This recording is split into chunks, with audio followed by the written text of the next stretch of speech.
topic is proportion. Now, what is proportion? Proportion, for example, if I take stick, एक stick अगर मैं लेती हूँ ये 1 मीटर की और दूसरी अनदर स्टिक अगर मैं लेती हूँ ये 3 मीटर की, तो ये जो एक सेट ऑफ स्टिक है इसका जो रेशियो होगा वो कितना होगा 1:3. ऐसी मैं एक और अनदर सेट ऑफ स्टिक लेती हूँ. फॉर एग्जांपल अगर ये लेती हूँ 4 मीटर की एक स्टिक और दूसरी एक और स्टिक लेती हूँ 12 मीटर की. ये एक अनदर सेट ऑफ स्टिक है जिसका रेशियो क्या होगा 4:12. इस 4:12 को अगर हम simplest form means standard form में कन्वर्ट करें, दैट मीन्स 4 1 4 4 3 12, तो इसका रेशियो क्या आएगा 1:3. सो कहने का मतलब ये है कि ये जो सेट ऑफ स्टिक है इस सेट ऑफ स्टिक के क्या है प्रोपोर्शनेट है. Means this ratio is equals to this ratio. जब भी ऐसा होगा जब एक रेशियो दूसरे रेशियो के इक्वल होगा तब हम कहेंगे this ratio is proportionate to this ratio. Proportionate का सिंबल क्या होता है 4 dots. Means 1:3 is proportionate to 4:12. क्यों? क्योंकि अगर स्टैंडर्ड फॉर्म में कन्वर्ट करेंगे तब भी ये क्या जाएगा 1:3. अगर हम जनरल टर्म्स में बात करें तो that means A/B is proportionate to C/D. That means A/B is proportionate to C/D. The four terms means first, second, third and fourth. These are the terms. So first and the last term, जो last के जो दो and terms होंगे उनको हम क्या बोलेंगे extremes. And the terms in the middle बीच के जो होंगे उनको हम बोलेंगे मीन्स. फोर टर्म्स प्रोपोर्शनेट में तब होंगे जब product of extremes is equals to product of means.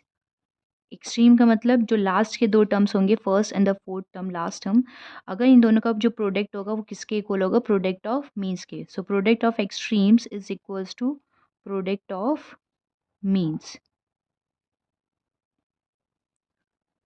So proportion के लिए हमें ये चेक करना होगा कि product of extremes product of means के इक्वल है या नहीं. अगर ये इक्वल है that we can say the four quantities A, B, C and D are in proportion.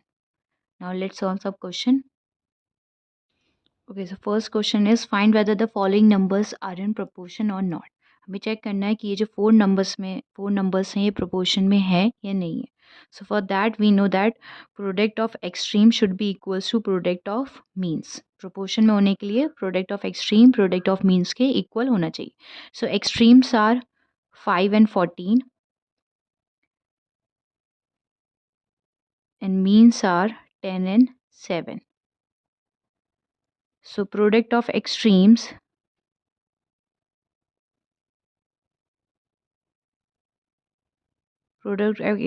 is 5 multiplied by 14, that is 70, and product of means, that is 10 multiplied by 7, that is also 70. That means product of extreme जो कि 70 है, product of mean जो भी 70 है, तो product of extreme product of mean के equal है. That means we can say the four numbers are in proportion. So we'll write here the given numbers are in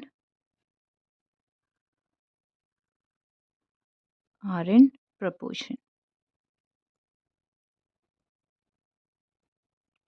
Now next in B part 0.2, 1/2, 2 and 0.5. In these extremes are first and the last term.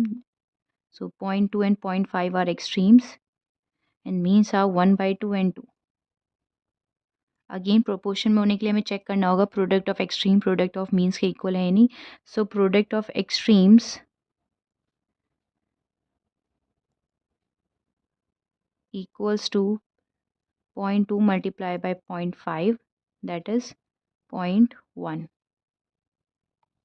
and product of means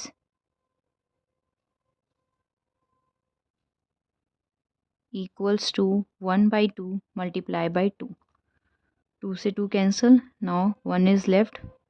Now product of extreme is 0.1 and product of means is 1. That means they both are not equal. So we can say, therefore, the given numbers are not in proportion.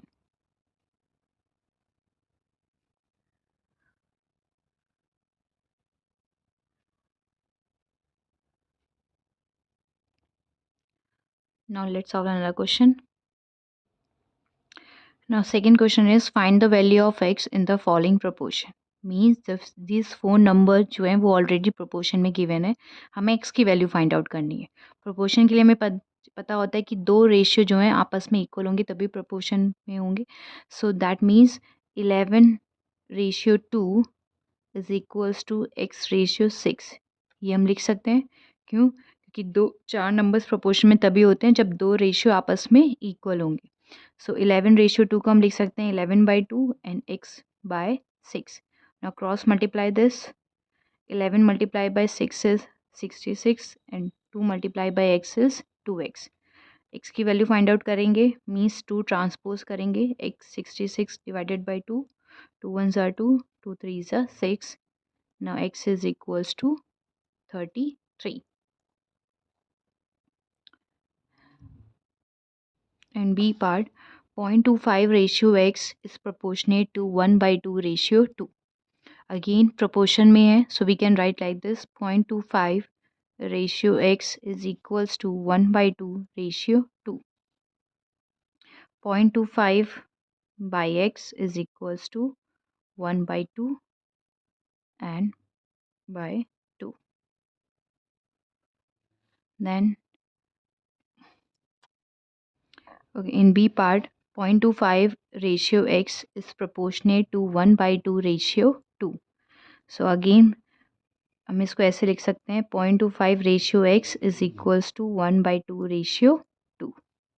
क्योंकि दोनों आपस में proportionate हैं, दो means दोनों आपस में equal हैं दोनों ratio.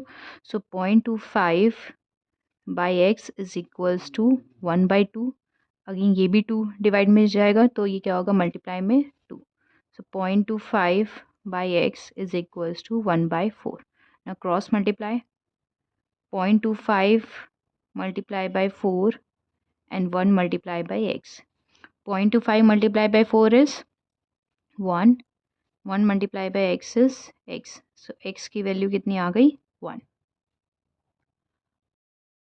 Now let's next topic, proportion. दो टाइप के होते हैं, एक होता है कॉन्टिन्यूट प्रोपोर्शन और एक होता है मीन प्रोपोर्शन, जो कि हम आगे अभी समझेंगे. पहले हम कॉन्टिन्यूट प्रोपोर्शन के बारे में समझ लेते हैं. तो कॉन्टिन्यूट प्रोपोर्शन क्या होता है? For example, if we are having two ratio, proportion का मतलब क्या होता है कि दो रेशियो आपस में equal, means a ratio b is equals to c ratio d. दो रेशियो आपस में इक्वल होंगे तभी जो दो रेशियो होंगे वो आपस में क्या होंगे, प्रोपोर्शनेट होंगे.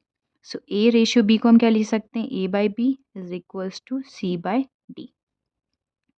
कॉन्टिन्यू का मतलब होता है कि ये जो क्वांटिटी है बी और सी, अगर ये दोनों आपस में सेम हो जाते हैं, मीन्स ये दोनों सेम हो जाते हैं, मीन्स बी भी हो जाते हैं, सी की प्लेस पे भी अगर हम बी रख देते हैं, so A by B is equals to B by D. Means बीच के जो मीन्स वाले टर्म्स होते हैं वो क्या हो जाएंगे, इक्वल हो जाएंगे, सेम हो जाएंगे सब. तब हम कहेंगे कि जो तीन क्वांटिटी हैं A B and T are in continued proportion.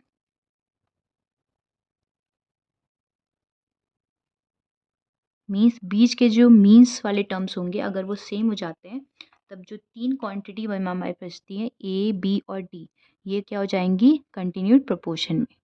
So we can write in mathematical terms like, for example, if we are having three quantities, if A, B and C are in continued proportion,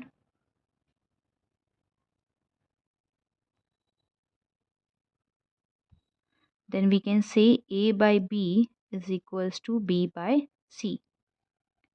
Now इसको हम ऐसे लिख सकते हैं, A ratio B is proportionate to B ratio C. Means जो means वाले terms होंगे वो क्या हो जाएंगे, सेम हो जाएंगे कंटिन्यूड प्रोपोर्शन में. सेम ऐसी मीन्स प्रोपोर्शन में भी हो जाए, मीन प्रोपोर्शन में भी जो मीन्स वाले टर्म होते हैं वो क्या हो जाते हैं, सेम हो जाते हैं. सो प्रोपोर्शन के लिए हमें पता है कि product of extreme is equals to product of means. So that is a multiply by c is equals to b multiply by b. That is a c is equals to b square, और we can write b square is equals to AC।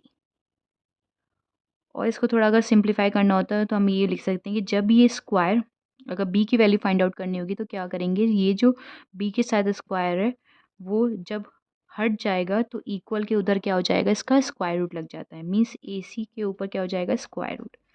यहाँ से square हट के equal के उधर जब जाएगा तो यहाँ पे क्या हो जाएगा, स्क्वायर रूट हो जाएगा।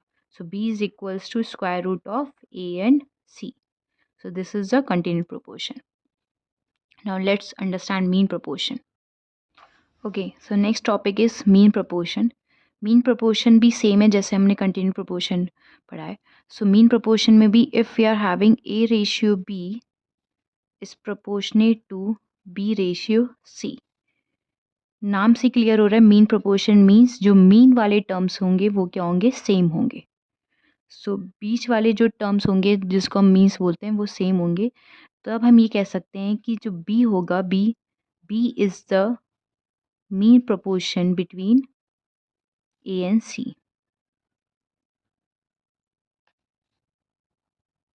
Between A and C, then B is called the mean proportion between A and C, and C is called the third proportion, क्योंकि proportion के लिए हमें 4 नंबर्स चाहिए होते हैं। प्रोपोर्शन 3 नंबर्स से नहीं हो सकता, प्रोपोर्शन के लिए हमें 4 नंबर्स चाहिए होते हैं। सो अगर हमारे पास 3 क्वांटिटी होती है, फॉर एग्जांपल 2, 4 एंड 6, 3 नंबर्स हमारे पास होते हैं।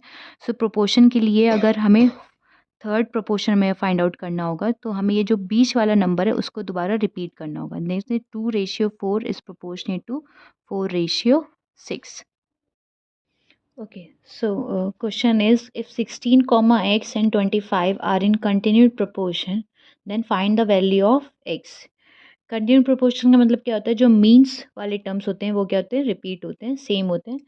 So we can write like this, 16 comma x is proportionate to x ratio 25. So 16 ratio x को हम क्या लिख सकते हैं, 16/x is equals to x/25. Now cross multiply, means 16 will be multiplied by 25 and x multiplied by x. Then 16 multiplied by 25 is equals to x multiplied by x. That is 16 multiplied by 25 is equals to x square. अब हम इसको पूरा पूरा multiply नहीं करेंगे। Now x square is equals to 16 multiplied by 25. Continue proportion में क्या होता है, जो स्क्वायर होता है वो इक्वल के उधर, स्क्वायर हट के इक्वल के उधर क्या जाता है, square root. So x is equals to, square हटाएंगे तो इक्वल के उधर क्या जाएगा, square root. 16 multiply by 25 square root, and we know that 16 is the square of 4, क्योंकि 16 किसका है, 4 का स्क्वायर करेंगे 16 आता है, 5 का स्क्वायर करते हैं तो 25। So 16 is the square of 4, जो कि स्क्वायर रूट के बाहर लिखेंगे 4। Now multiply sign, 25 is the square of 5, so multiply by 5। इसके ऊपर हम स्क्वायर रूट नहीं लगाएंगे क्योंकि स्क्वायर रूट तब लगता है जब हमें स्क्वायर गिवन होता है, फिर जब उसका स्क्वायर हमें जिसका नंबर का गिवन होता है बाद में हम स्क्वायर रूट हटा देते हैं। So 4 multiply by 5 that is 20, so x is equals to 20।